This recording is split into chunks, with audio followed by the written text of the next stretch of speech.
Everybody, my name is Jake Trent. I'm an instructor here at the Pathfinder School. What I thought we would do today is go over the basic equipment list that you need to bring if you decide to come to a basic class. All of us instructors, Dave included, we all get a lot of messages, emails, things like that, of people asking us if they can supplement things inside of their kit. And so what I'm going to do today is I'm going to address all of your all's questions. We're going to go over the basic equipment list that you need to bring with you to a basic class. So first off, before you even show up to a basic class, what you need to do is you need to put your actual equipment list in a separate backpack that is separate from your camping gear, your extra clothes, things like that. This way, whenever you get to the school and we do the gear dump, you're not fidgeting around and you're not wasting a bunch of time trying to find items that we call out and that we ask you to place in front of you. So it'll make it a little bit more organized and we don't have to wait on anybody getting things out of their pack or trying to dig into their pack because they can't find something. So let me move the camera in here on this table and we'll go over what you need to bring to a basic survival class. Alrighty, so starting down the gear list, what you're going to need first, you're going to need a couple different types of cutting tools. You're going to need some sort of knife that is non-coated. It needs to have a 90-degree spine on it. We also recommend full tang. If it does not have a 90-degree spine on it, you're going to need to put one on before you get to the class. I recommend just slapping it on a bench grinder or file it down. Just anything you can do to get that 90-degree spine on your knife, just put it on there because it's going to help you out in the long run. The next thing you're going to need is some type of folding saw. We recommend the Baco Laplander here. If you have a Silky and you want to bring it, that is totally fine. We have people bring Silky saws to classes all the time and they do just fine. But the Baco Laplander is the folding saw that we recommend. Okay, so moving on down the list, the next thing we have is fire. You're going to need to bring a 1/2 inch by 6 inch ferrocerium rod and then 2 Bic lighters. You will be using these items a lot during the course. So don't skimp on the ferro rod and bring a small little tiny junky rod. Bring a good 6 inch by 1/2 inch rod. If the rod is soft, it's going to work better for you because it's going to throw more sparks. The Bic lighters, don't bring any other brand other than Bic. Bic is the best. You can pick them up for $2 or $3 at the gas station and you're good to go. So next up is shelter. We're going to start with the emergency blanket. This is the older Pathfinder blanket. We have since then released a new Pathfinder blanket that is, in my opinion, probably the most durable blanket on the market. We recommend you bring that one. If you don't have that one and you have one of these, you can bring it or an Arcturus, but it won't work near as well as the new Pathfinder blanket. So pick you up one of these. You're also going to need with that 6 plastic tent stakes. All right. Don't get the really tiny small plastic tent stakes. Get the really good ones. I'm not exactly sure what brand they are. They are sold on the website. So you're going to need to bring 6 of those at least. Next up, you're going to want to bring a queen-sized wool blanket like this one right here, or 2 twin-sized wool blankets. Now, May through October, you can bring a Swagman roll instead of the wool blankets. This is what I would recommend because it's a little bit lighter. No sense in carrying a wool blanket in midsummer whenever you can get by with a Swagman roll. So if you are going to bring a wool blanket though, bring 1 queen or 2 twin-sized wool blankets. Like I said, if you want to bring a Swagman roll instead of a wool blanket, that is fine during the months of May through October. You are also going to need 4 6mm 55-gallon drum liners. I have 2 different drum liners here. These right here show up in a lot of classes. These are not 6mm, these are 3mm. But these 3mm bags are going to shred apart from you using them over the weekend. You can see the difference between the two. This one's a little bit thicker, this one's obviously thinner. So bring 4 of these 6mm 55-gallon drum liners. Now, you can either buy them individually on the website or you'll have to buy a box of them somewhere or order them off Amazon or whatever you need to do. But bring 4 of the 6mm 55-gallon drum liners. If you want to bring a couple extras, that's fine. Just in case there's someone that does not bring the right drum liners, you can always let them use those, all right? But you're going to need 4 of those. So next up we have cordage. First off, we have 100 feet of 550 paracord. If you do come to a class you will be cutting this up, using it for shelter systems and other things. So you're going to need 100 feet of this, and don't get the super cheap paracord because it's going to be a pain in the butt for you in the long run. Get the good paracord from Atwood or order it off the website. 100 feet of number 36 tarred bank line. This right here is a 1 pound roll.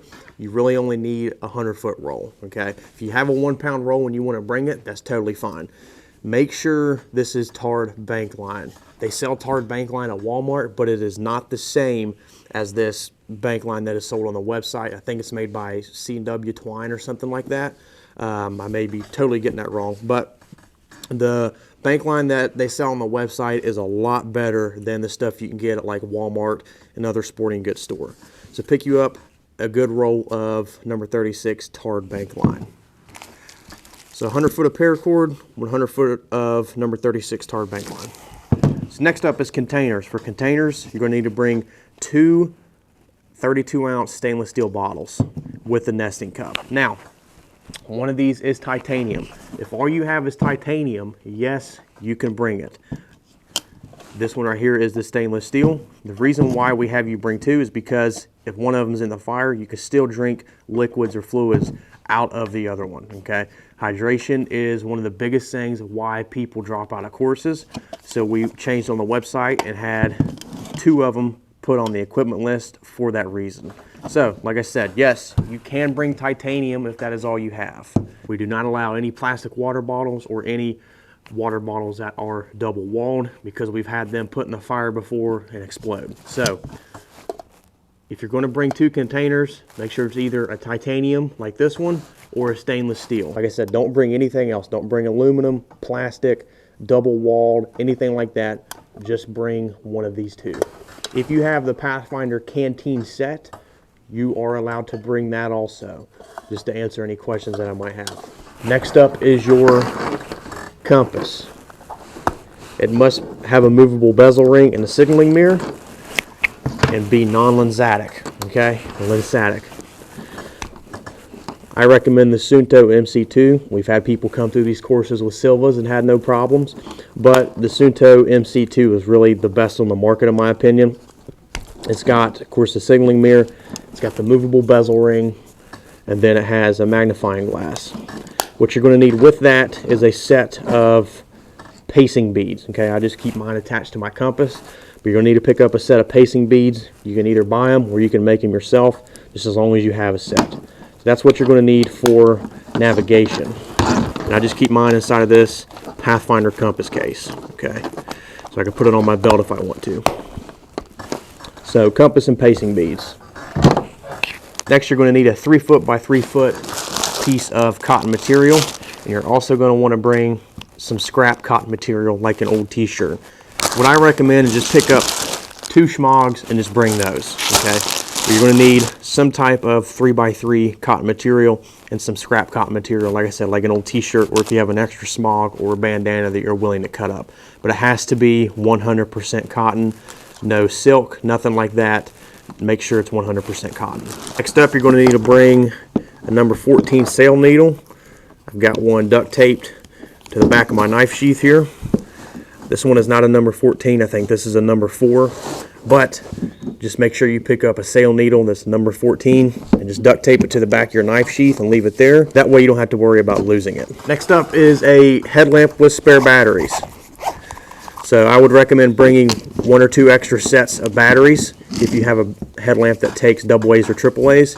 If you have a rechargeable headlamp, like this Pathfinder headlamp, we will allow you to bring a small brick. That way you can charge your headlamp during the class. So that's something I have had a lot of questions about, is yes, we do allow you to bring a small brick if you do have a rechargeable headlamp. If you don't have a rechargeable headlamp, bring a couple extra sets of batteries. Next thing, you're going to need to bring 1 large roll of Gorilla duct tape. Don't bring the really tiny rolls, okay? Bring a full roll of Gorilla tape. Don't bring any other different type of brand of duct tape, like the actual duct tape or, 100-mile-an-hour tape or anything like that. Bring actual Gorilla tape, because this stuff is the best, and you will be using this. With that entire roll, make sure it is a 2-inch roll, not a 1-inch roll. Next thing is some sort of all-weather notebook plus 3 pens, all-weather pens or pencils, okay? I just keep one of these small Write in the Rain notebooks in my bag that I can take notes with, write things down with. You guys will be taking a lot of notes during the class, I can promise you that. So just bring some sort of all-weather notebook with some pens and some pencils, and then you'll be good to go. Okay, so just kind of giving it an overall look. This is what your kit's going to look like. Again, like I said, in the summer months, we recommend bringing a swag man. In the winter months, bring either 2 twin-size wool blankets or 1 queen. You have your emergency blanket, 6 tent stakes, your emergency drum liners. You've got your number 36 tarred bank line, 100 foot of 550 paracord. You have your cutting tools, your 2 containers. You also have your cotton material with your duct tape, your notebook plus pens and pencils, your headlamp, and your compass with paste beads. Now, something else that you're going to need is some sort of Leatherman or Swiss Army knife style pocket knife, okay? I always recommend bringing a Swiss Army knife because it works better for a woodland environment. So just make sure you have, along with these 2 cutting tools, some type of Leatherman or Swiss Army style knife.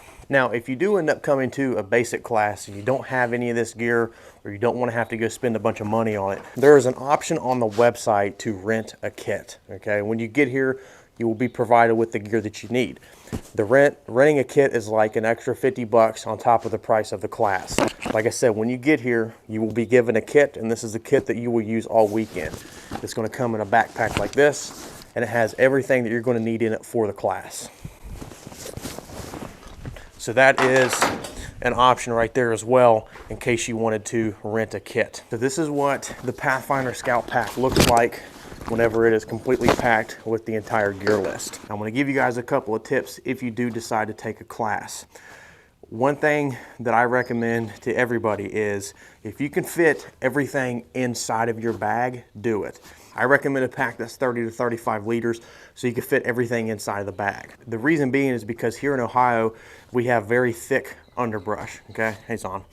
We have very thick underbrush. So anything you have hanging on the outside of your pack is either going to get shredded or it's going to get yanked off the pack, one of the two. Now, along with the gear list that we just went over, you're also going to want to bring appropriate hygiene items, appropriate clothing for the weather or extra clothing, and then any camping type gear that you want to bring. The first night you arrive here, you will be able to tent camp or you can rent a cabin. The second night, you're going to be asked to take all that stuff and put it back in your vehicle, and you're only going to have your equipment list for the class plus food for the day. Something else you're going to want to bring is some type of food. Now, throughout the day, you're not going to have enough time to sit there and make a meal or anything like that. What I would recommend doing is bringing like 1 or 2 freeze-dried meals that you can, sit by the community fire by the end of the day, boil some water, and then have a little bit of a hot meal. Everything else, though, needs to be stuff you can eat on the fly. Beef jerky, Cliff bars, lar bars, whatever you can eat on the fly, bring that, okay? Don't bring a big package of bacon or anything like that because you're not going to have time to cook. So bring stuff that's small, packable, and you can eat on the fly. So along with the gear list that you will be keeping inside of your bag, you're going to need appropriate hygiene items. You're going to need appropriate food items. You're also going to need clothing that's appropriate to the weather conditions, okay? I know we have a basic class coming up this weekend. It's supposed to be fairly nice during the day, but it's supposed to get cold at night. So if you need to bring extra layers, you're allowed to do that. You also need to bring any personal medications with you that you have to take or that are prescribed to you. If you have something like a heart condition and you have to take something for that, and you've always taken something for it and it's prescribed to you, you need to tell your instructor and you need to bring that with you, just in case there's some sort of medical emergency pertaining to your condition that you have. So I think that covers everything pertaining to the Pathfinder Basic Class Loadout. I'm Jake Trent with the Pathfinder School. We hope to catch you at a class here one day. Thanks for watching.